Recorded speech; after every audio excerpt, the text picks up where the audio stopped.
Hello. Good morning, everyone. Happy Wednesday. We're so glad that you're here this morning. If you are just scrolling through YouTube and you just happen to pop over and see us, You found a treat. you found a real treat. You found a treat. You stumbled on something. You're doing something right in your life. This is the Radke Show, and I'm your host, Melissa Radke. And thankfully, nowadays, you don't know if my hair looks good, like if it's supposed to be like this, and you're like, wow, her hair looks good today, or if it looks like I just rolled out of bed. Because hairstyles are of the way that you don't know. Do you know what I'm saying? Like today was our kid's first day of school, and I know my son left for school with his hair looking a lot like As your mom would say, a rat sucked it. I was going to say a church pianist from the 80s. That too. A rat sucked it, then it got teased and blow dried. So maybe you're looking at me and you're like, I like your hair this morning. You can have it too. All you got to do is go to bed with a wet head, roll up. I literally told David, he goes, you gonna get ready? And I said, I am ready. And we're going to talk about it. We're going to talk about why I look like this, but I want to know, first of all, how you are, where you're watching from this morning. Who's in the house? Harlingen, Texas is in the house. Good morning to Terry Vincent and Cheryl Palmer. Sunset Good morning, Beach, Shannon. North Carolina is in the house. Cary, North Carolina. Hey, look at that. A Sunset Beach, North Carolina, and a Cary, North Carolina. Any chance y'all are close to each other? Tracy meet Donna, Donna meet Tracy. We have Utah in the house, Texas in the house, Oklahoma in the house, Pennsylvania in the house, Chicago's in the house. We're so glad that you guys are here. Today was what we like to refer to as get them out the door. It don't matter how you do it, just get them out the door. But I want to. Can we repost an old Facebook or social media post today? What? I mean, what? I think my favorite post. My favorite post. The kids going back to school. I don't know how many years ago it was. I'll say 8 years ago. Let me guess. Oh. That's all I have to do is give you one note. Yeah. Tell them. Can we repost that today? We dropped the kids off, and Melissa started singing the chandelier. Singing. She was a singing chandelier that day. I want to scream from the chandelier, from the chandelier. I was so excited. That was Rocco's first day of kindergarten and Remy's first day of third grade. Holy cow, I did not know so long ago. It was that long ago. Yeah, I distinctly remember it. That was back when I was making funny videos and I don't know, I didn't know what I was doing. And then there's this morning.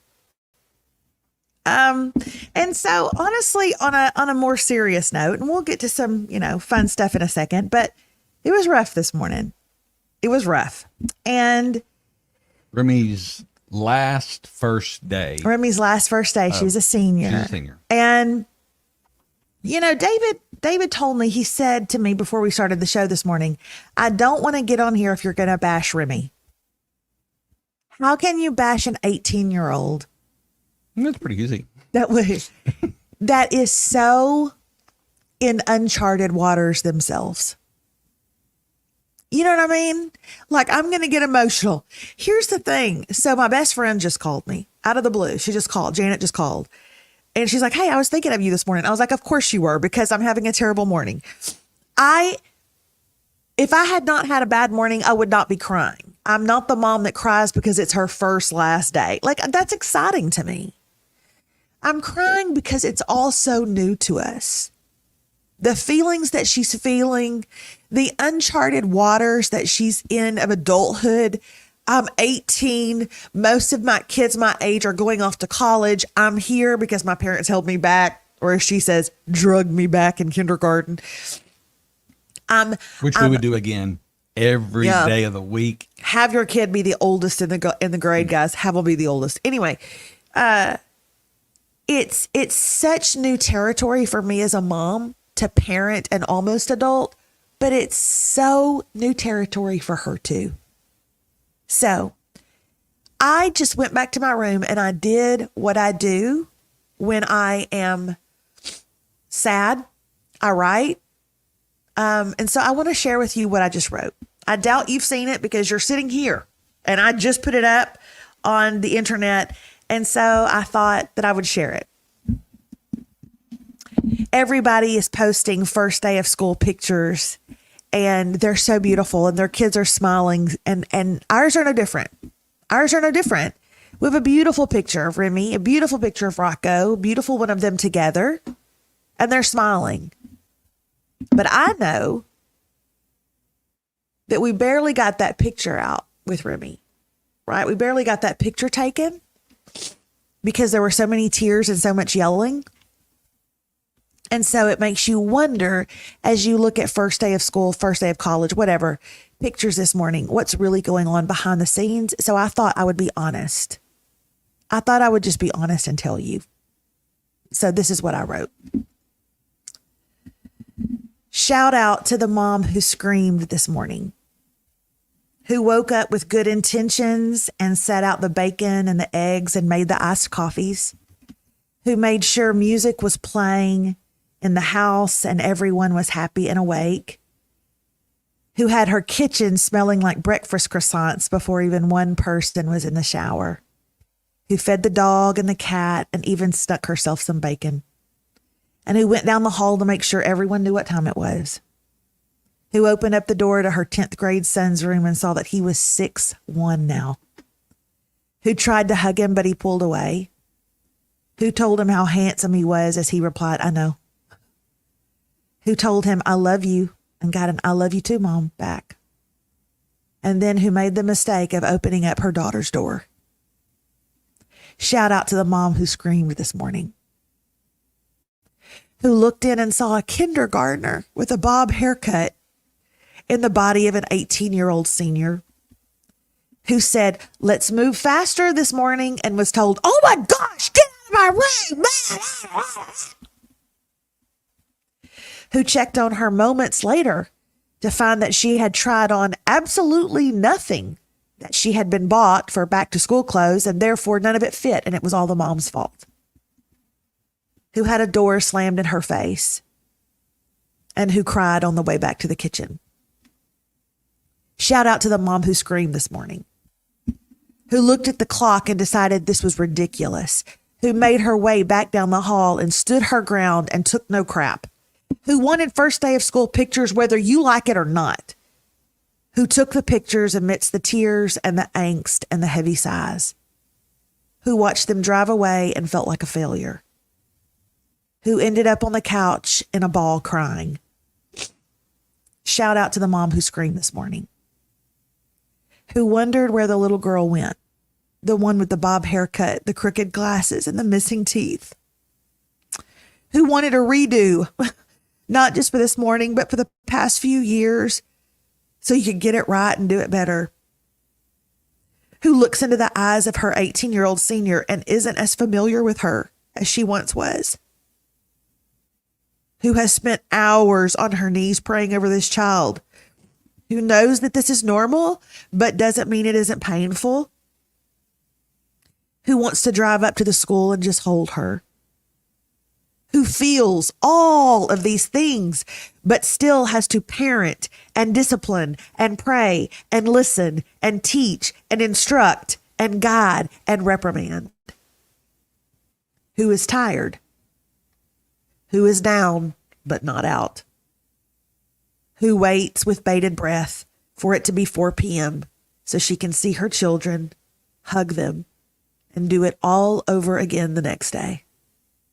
Shout out to the mom who screamed this morning.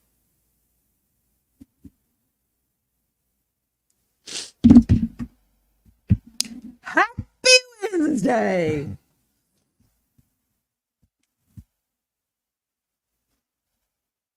Nothing? I don't have all. I mean, you kind of said it all.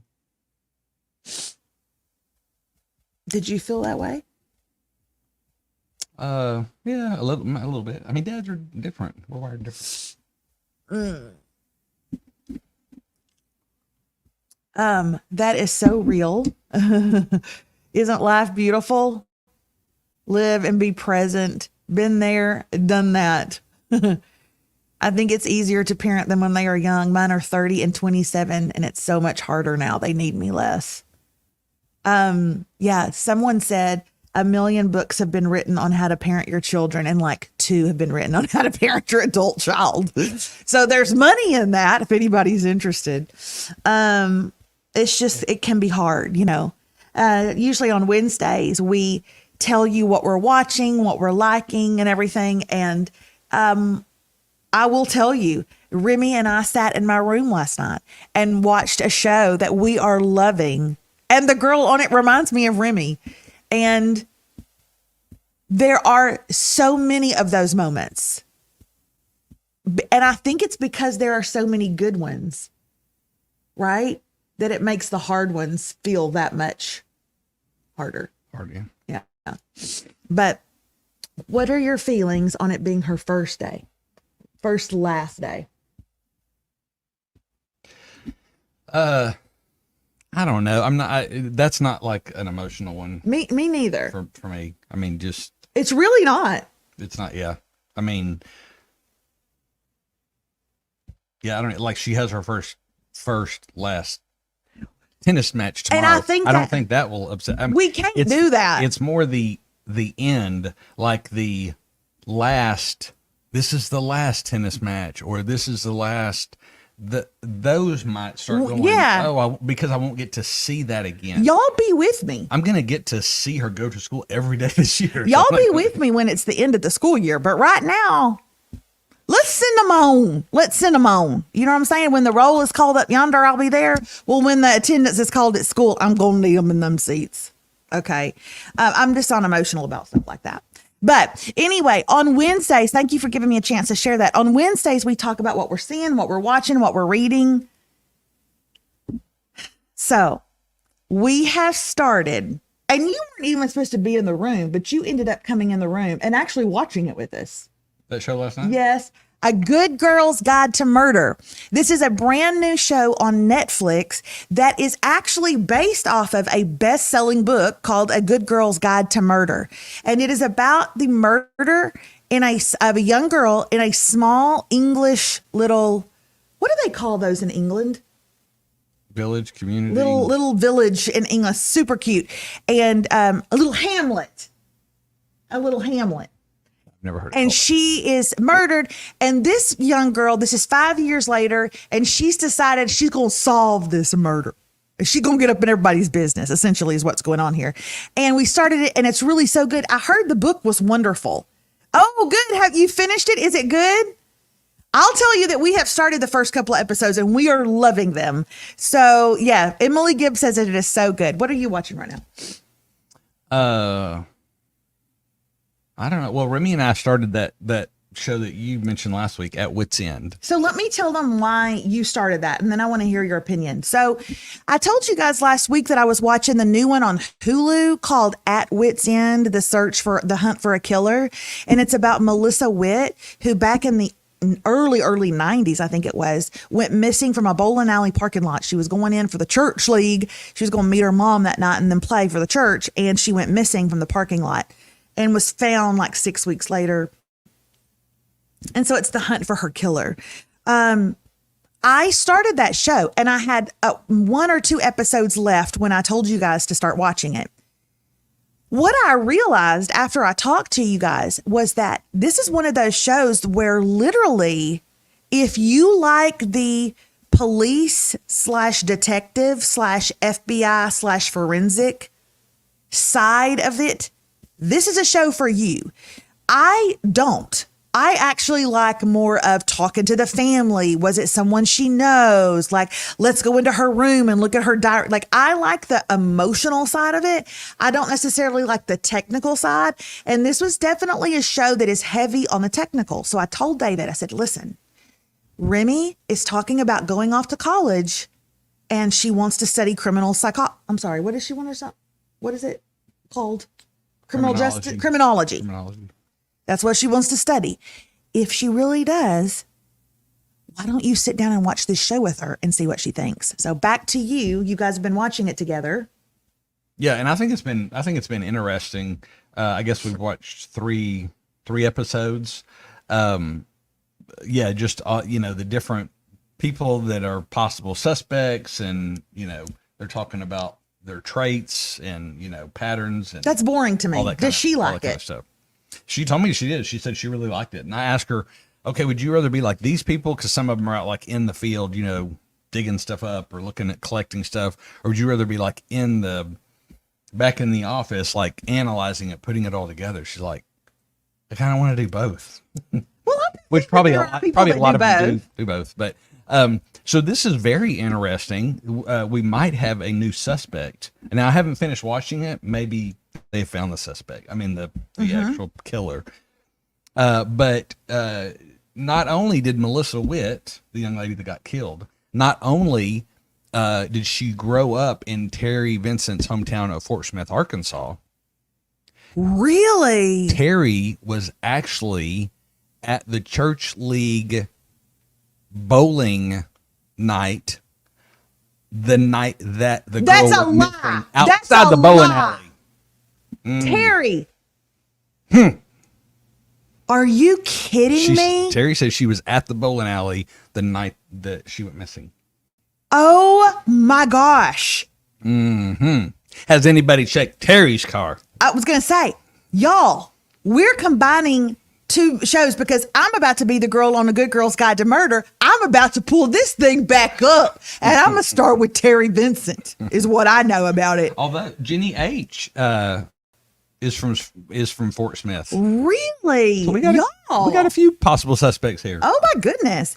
Well, okay, so that's at Wits End. That's on Hulu. So we've talked about that and A Good Girl's Guide to Murder. Of course, honestly, David and I are still watching like Slow Horses. We're liking that on Apple TV. I will tell you about another one that I've started. On Apple TV, there is a show called The Lady in the Lake, starring Natalie Portman. I texted in the lake. She's floating with me. Okay, that's crude. Cheat. David, stop it. I started it last week because it's a thriller on Apple TV. I texted one of my very best friends. I texted her and I go, "Are you watching Lady in the Lake on Apple TV?" And she goes, "I'm only one episode in." I said, "Me too." I said, "What do you think?" She goes, I got a lot going on in my life right now. I don't know that I can handle this. It's so much going on. And I feel the exact same way. Like, I didn't feel that way with like Presumed Innocent with Jake Gyllenhaal, but with Lady in the Lake, I'm like, there's too much going on because it is about a Jewish woman who has decided to leave her husband because she put lamb on a dairy plate. And I don't even know what that means. But there was a big row. Breaking news. You have said on more than one occasion that Mary Lopez, she likes the same stuff I do. I have said that. Mary Lopez just said, I'm 3 episodes in on Lady on the Lake, and I'm giving up. So weird. I should have just included Mary Lopez in on that text to my girlfriend because Mary would have said the same thing. It is. There's too much. I don't even know where to look on the screen. Like, do I worry about this Jewish couple? Do I worry about this woman who is trying to make her way up in society? Do I worry about the dead woman in the lake? I don't know where to look, Natalie Portman. So I don't know. If Mary Lopez is giving up on episode 3, I'm giving up on episode 1. Because I just literally, we signed off on here the other day, and one of our viewers, her name is Mary Lopez, and she's also a member of our online membership family group. And I said to David, we got the exact same taste in stuff. It is so bizarre. It's fun when we don't, like we can kind of go back and forth on something, but normally we do. So anyway, I was going to tell y'all to watch it, but even I'm giving up on it. That said, let's move on to books. As y'all know, summertime is when I pull out the stops. I read all the things. Well, Lord, everybody was telling me to read it. Book Talk was telling me to read it. I think some of y'all were telling me to read it. Okay. But it was my friend Janie who finally was like, Melissa, why are you not reading this? It is so good. Tell me if you are reading or have read The Fourth Wing and what you thought.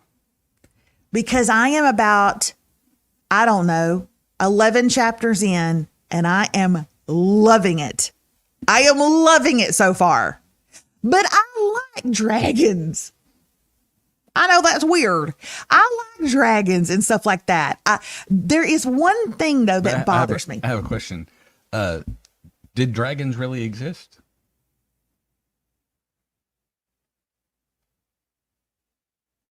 Huh? Did dragons really exist? You said you love dragons, so I was just wondering, did dragons really exist? I think that I know dinosaurs existed. But right? They're not dragons. They're dinosaurs. Well, I know, but I think what happened was dragons were first. And they evolved into dinosaurs is what I think. I heard. Mm-hmm. Right? No, I think. Why are you asking me this one here? I feel like it's a trick question. I think the dragons they lived around the same times that the unicorns did. I don't believe in those. That's about the same time. I don't believe in mythical horses. No, I don't think dragons ever existed. It was dinosaurs. I always ask you if they existed. I can't ever remember dragons or dinosaurs. It confuses me. Okay. So the title again is called Fourth Wing. And that's been a big book. I mean, it's been huge book. It's been really big. And it's already been picked up. It's going to be a show. It's going to be a movie on Amazon Prime. I'm liking it a lot. But David, there's this one thing that drives me nuts. So it's not a young adult book. It's not a young adult book, but it is about, okay, what is the name of the movie? Her name was Shalane. She was in it. And it's a movie about, there was like 3 of them. You know, like Hunger Games came out. It was all these dystopian kind of books. Maze Runner? There was Maze Runner. What is the other one? What was it called? Divergent. Thank you so much. Divergent. Yeah. Okay, so it's kind of in that kind of esque. It's Divergent-esque. And it's about these young adults that grow up and they are put into different scribes. Are you going to be in the dragons? Are you going to be in the, are you going to be a teacher? Whatever, right? And some of the ones that are put into the dragon group have to bond with their dragon so that they can become dragon riders and they can literally fly the dragons around. On the front of the Fourth Wing book, it's got a picture of a dragon and it says Fourth Wing, fly ... or die. Why wouldn't she put ride or die? The dragons fly, but the people ride. Plus, it's a play on words. It's what you call an allegory. I don't know what allegory means, but ride or die. Why did she put fly or die? I don't like it when people have something teed up for them, and instead of just really hitting it off the tee, they just bleep. She could have put ride or die, and that would have made more sense and been like kind of kitschy. Well, maybe you're just a better writer than she is. How many has that book sold? You know what? That's rude.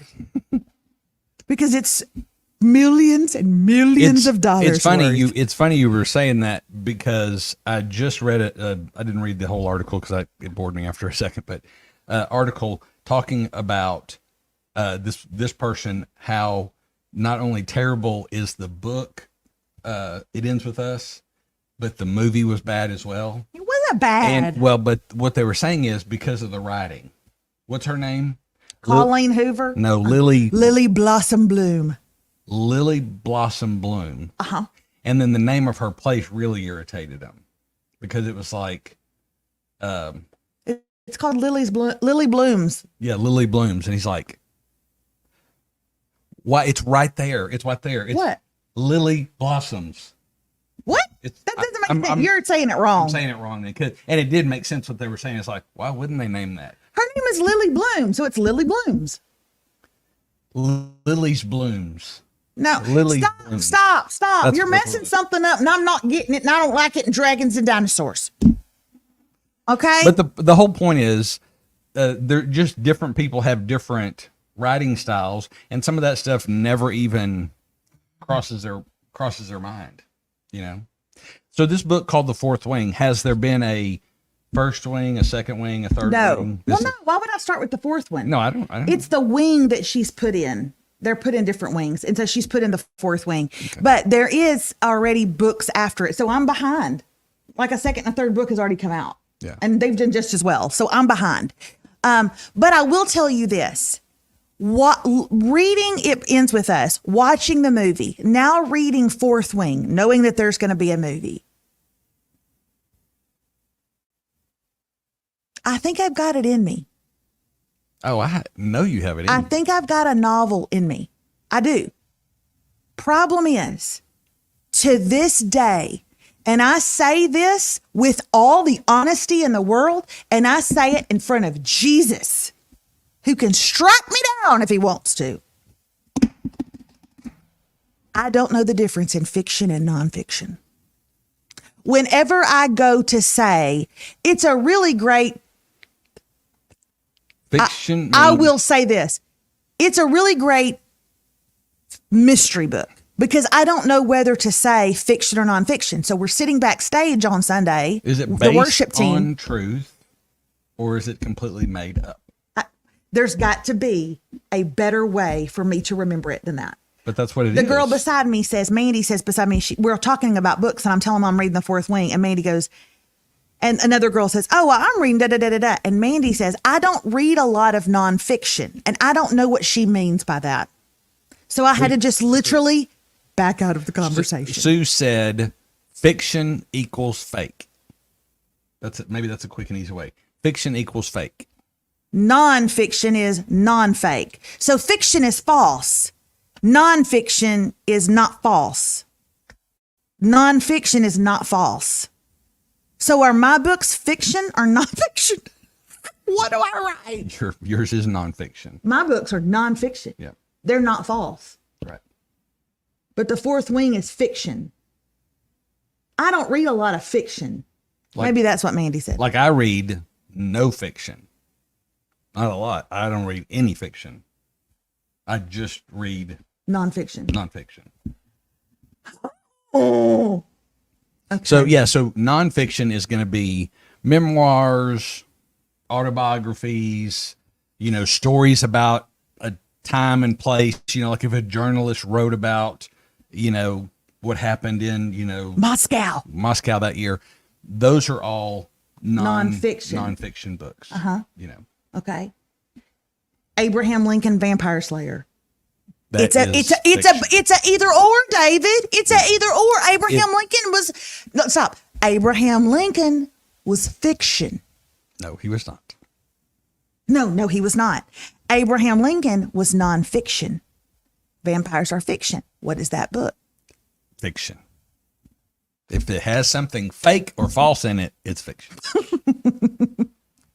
Okay. I would just like to point out that some of our viewers have their feelings hurt a little bit because Amy said, I'm starting to feel kind of bad. You haven't mentioned a Mormon murder in a little while, and I feel like y'all are slowing down. Down. Y'all got to pick it up. Hey, what? I think the last movie review needs to be yours with Wolverine. David and Remy went to go see Wolverine and Hugh Jackman. No, Deadpool and Wolverine. And they were so mad at me that I did not go on Saturday. But I wanted to stay home. It was hot outside, and I wanted to stay home and watch season 104 of Poldark. I am still on that show. So tell us what you thought. I think if you would have went, you would have wished you had not went. Oh, really? Yeah. If you like Deadpool, you'll still get a little something out of it. There were some funny things in there. It was by far my least favorite of the three movies. Really? It wasn't as good, and maybe because you not the exact joke, but you know the bit, or you know when he's going to look at the camera, you know when he's going to talk about, are these movies getting old, you know, and so maybe just a little bit of the shtick of them is kind of going, okay, we've seen that, Yeah. so it was just okay. The storyline was just okay, and of course the language is always kind of out there, but I felt like the language was right. You know, the language in the first one was not good. Language in the second one was they stepped it up. The third's at least on that level, but then it seemed like there was more like sexual innuendo. Say it again. Say it again. Sexual in the windows. I said that on purpose. Okay. No. Say the word. Innuendos. Very good. Okay. Dang it. I really thought we had him. I was slow. I was saying it too slow. So anyway, I mean, yeah, if you haven't seen it by now, you're probably not rushing out to the movies. Well, if I haven't seen it by now, I'm going to wait till it comes out on Disney, I would definitely, where I will then log in with someone else's account and watch it. I would definitely, I would wait. I wouldn't. Okay. Well, I would just like to end by saying that one of our viewers, her name is Honey, said, you can remember it like this, Melissa. Nonfiction is in what did you say? Nonfiction exists in time zones. And now my mind is blown. It's blown. What time zones? Where? I don't know what that even means. Does that mean fiction would not be? Wait, nonfiction exists in time zones. That just blew my mind. I don't like that. I wish she hadn't said that. Her mind all day is trying to nonfiction is not fake, and not fake. Nonfiction exists in time zones because time zones are real. There you go. So a real story exists in a real time zone. But if the story is Please real, don't make this harder for me. If the story is real in Central Time, oh God, is it still real in Pacific Time? You guys have a great day. We'll be back tomorrow with our Thursday things. Innuendos. Bye. See ya.